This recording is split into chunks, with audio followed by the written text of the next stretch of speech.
The Consumer Electronics Show, which marks its 58th edition this year, kicks off in Las Vegas this week, with artificial intelligence headlining the event. So what products are looking to generate buzz? How are Korean companies incorporating AI into their products?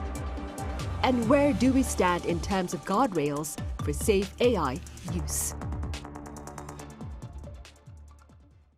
Hello and welcome to Tuesday's edition of Issues and Insiders. I'm Min Sunhee. Curtains are going up this week on an annual trade show over in the US. And for more on the AI products on display, I have Professor Lee Soo-young at KAIST live on the line. Professor Lee, it's a pleasure to have you with us. Thank you. It's a pleasure to join.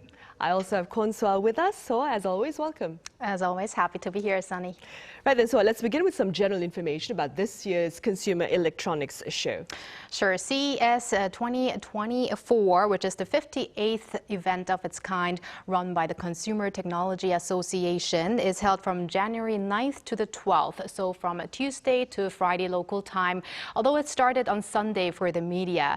And this year's show is held under the theme All On, with the slogan being All Together, All On.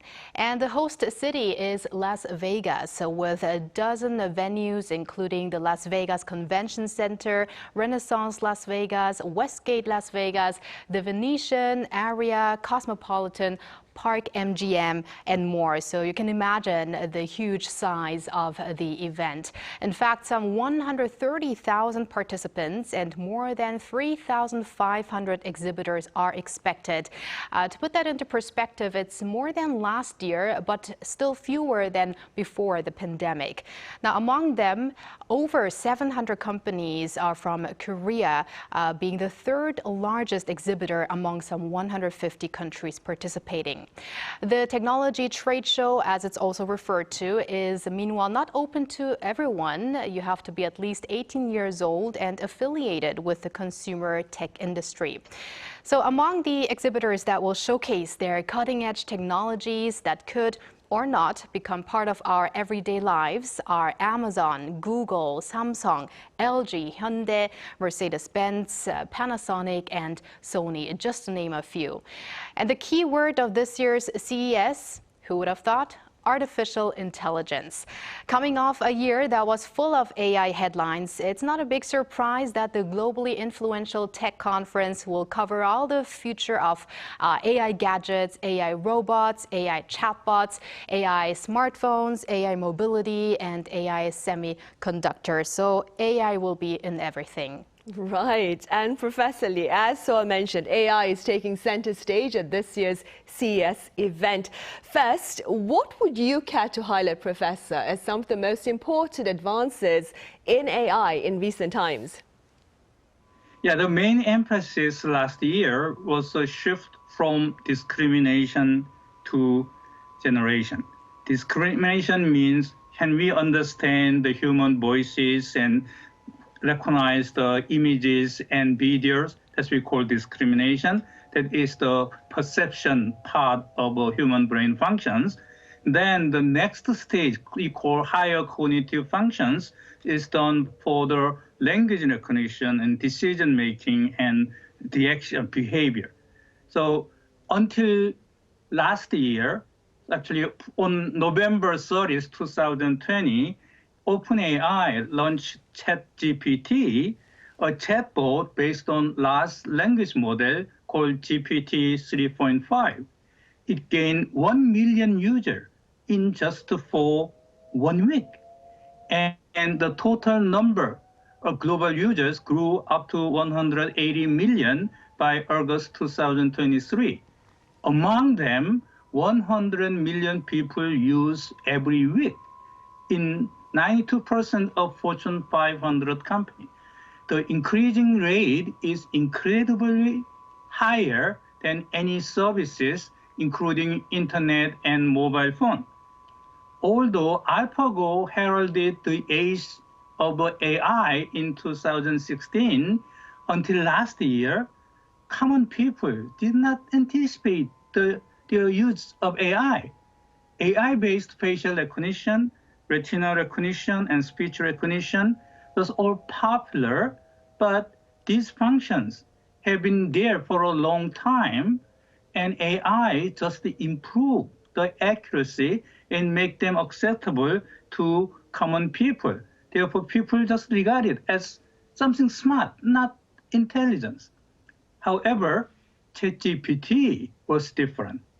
Previous chatbot was notorious not to make meaningful conversation and ignored by the people. ChatGPT provides somewhat sensible conversation and informative answers for the questions with acceptable accuracy. And common people started to say, hey, it's great, let's play with this guy. And then the users increased dramatically in viral. On-device is another new trend last year. Very large language models such as GPT and Gemini require faster computers with GPU and large memory in cloud. However, people may not want to spend their personal information to cloud due to their privacy issue and want to use AI on their own device, like laptop and smartphone. Currently, some small model can be trained and conduct conversation on PC and laptop, but soon even smartphone will be able to infer answers. That's the reason the people say the AI smartphone is the next big thing they are coming. To achieve this stat, new chips are coming from the big companies like NVIDIA, Intel, and Qualcomm, and Samsung, and even LG. But several small startups also design new chips that works well for the deep learning architecture they own. Okay. Right, indeed. Much to look forward to with regard to AI. And that being said, Soa, do tell us about the adoption of AI in products by Korean companies like Samsung and LG at this year's Consumer Electronics Show.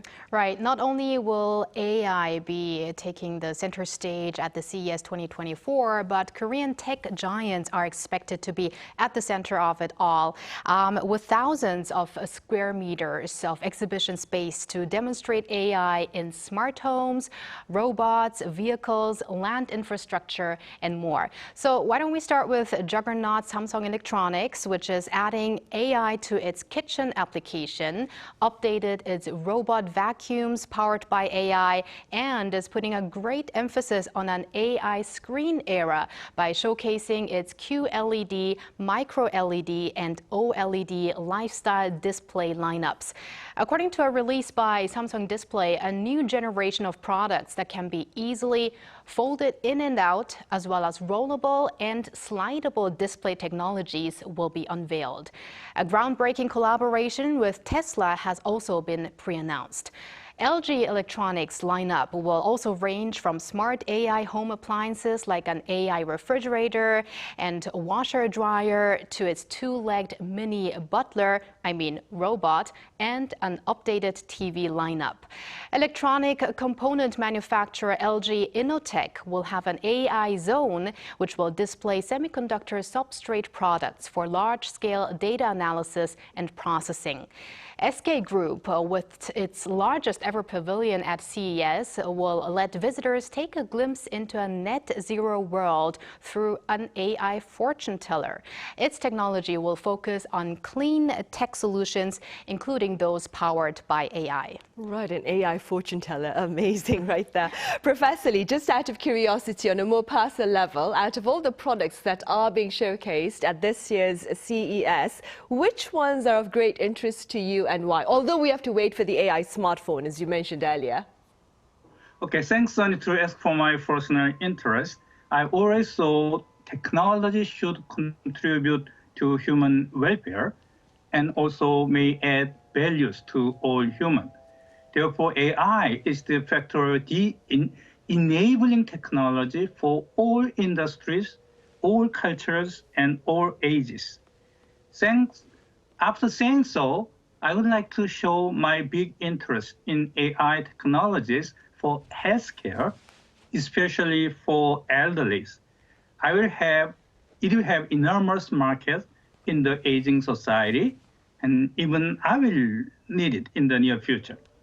We may find many innovative awardees in digital health at CES 2024. Personalized digital healthcare system can detect health abnormality, multimodal monitoring of health status, including heart rate variability, respiration rate, body temperature, sleep pattern, even emotion and stress levels become close to common users. Although there have been many health monitoring systems with contact sensors on smartphone wearable devices, remote heart rate monitoring based on non-contact cameras are coming. Also, sound enhancement becomes important to use speech and sound for remote monitoring of human health. Actually, one of my former students initiated a startup and got the Innovation Award this year at CNS on this topic. Smart fitness solution enhance workout efficiently based on motion tracking with sensors in knee and elbow sleeve. In addition to simple monitoring, active interaction with users with emotional chatbot and pillow motion becomes available. Right. And Professor Lee, amid that is these rapid advances in AI, where does Korea stand in efforts to perhaps create a safe and more productive AI environment?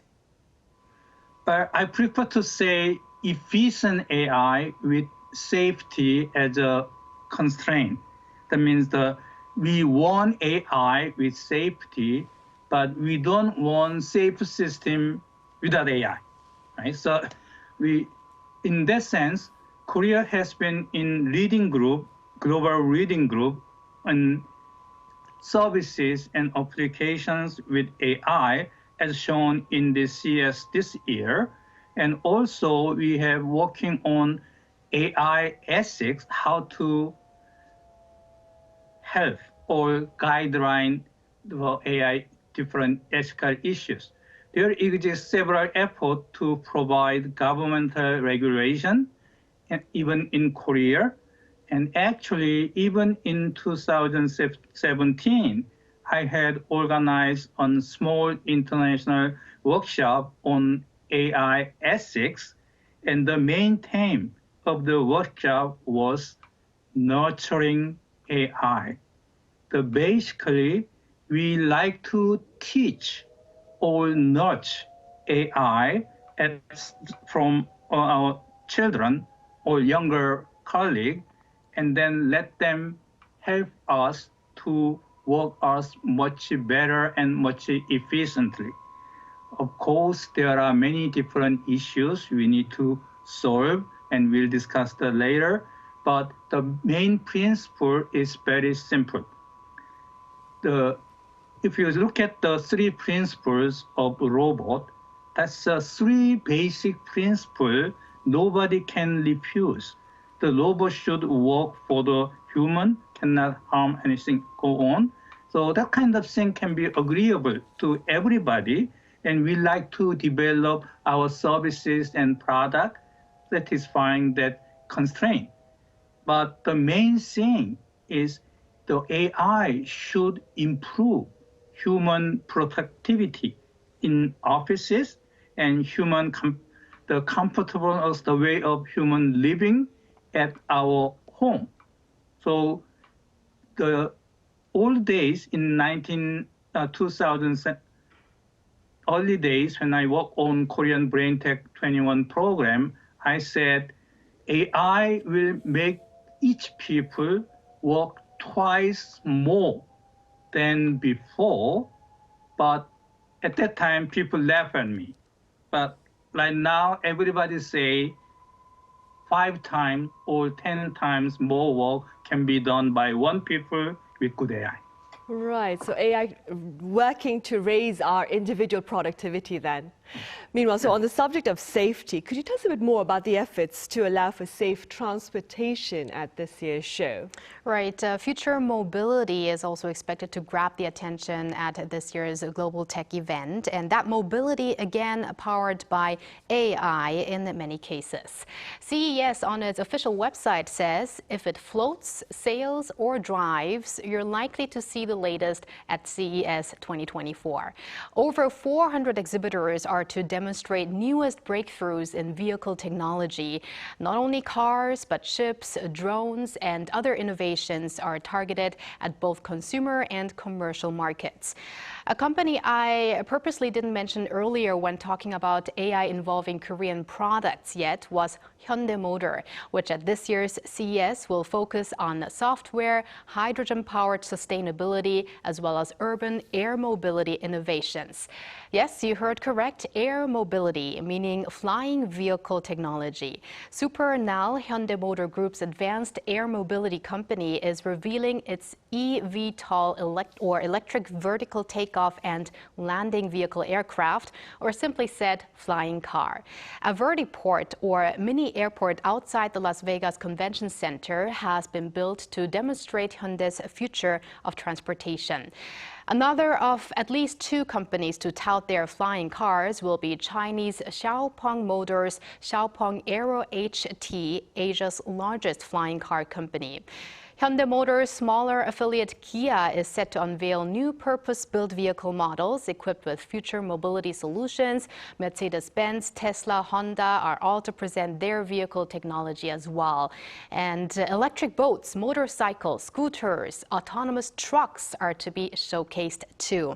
And moonwalkers will be demonstrated as well. Sunny, can you guess what moonwalkers are? Are we looking at something to land on the moon, like a lunar lander? Kind of sounds like that, but they are actually electric skates that can make you walk up to 3 times faster than normal using nano mobility. Maybe that will look as if you're walking on the moon. I don't know. It sounds so surreal. It's interesting. Yes. I'm looking forward to flying cars as well, Soa. Same here. And Professor Lee, what more perhaps can Korean companies do to sharpen the edge of the competition in the field of AI, do you think? Yeah, I think the best way to add more values to user is to further improve our comparative edges. As we all know, and also shown in many CES, including this year, Korean companies has read consumer electronics sectors. Therefore, we simply need to add more user-centric functions in the consumer electronics. Since the competition is very tough, we need move fast. The fast people survive, otherwise we cannot survive. But Korean has been quite good to adopt new industry trends and technologies and came out with better functionality in short time. So we are in the right track. And as you see, many Korean products and services in this year's CES is mainly centered on the human, how human can improve their productivity, how human can be more comfortable and happy at their life. So that's good trend. But in addition to that, I like to add 2 more directions I like to see Korean companies are doing. The first one is Korean language. Korean language is different from other Western languages. And all days, people, even researchers, natural language process research thought the Korean language is quite safe zone. Therefore, other global companies may not get in penetrate well due to the difficulties of Korean language. But we learned that's not true anymore.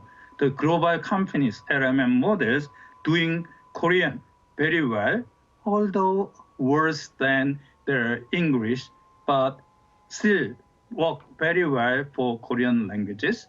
So we need to do much better to utilize Korean well in AI.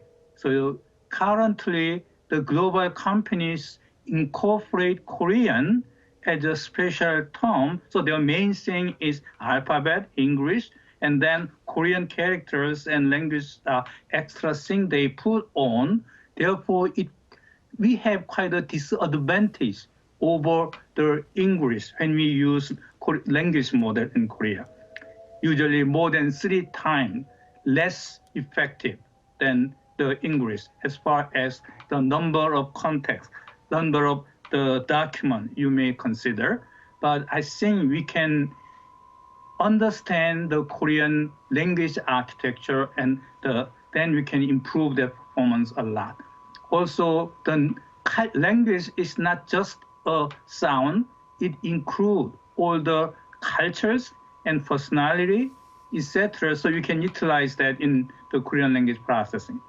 The second thing I like to ask to big companies is, in addition to the application I just said before, they also need to develop core technology. Not just for developing application, they need to come up with their own, or at least for very specific domain, but they should have core technology that can be utilized, be much better than the others. One direction of that is brain-inspired algorithm. That means AI is basically coming from our brain. If we understand how our brain come up with the intelligence, that we even not the whole thing, very tiny thing, but you can improve our AI a lot. So actually that was the direction, and we set the BrainTech 21 program in 1998, and the directions are still, I think, is applicable. Right, indeed. So using the AI to enhance our productivity at the workplace and, of course, to ensure comfort and convenience in society itself. Professor Lee, thank you so much for your insights today. And so thank you very much for your time and your thoughts. Anytime. Right, well, on that note, we end this edition of Issues and Insiders. Thank you for watching, and be sure to join us same time tomorrow.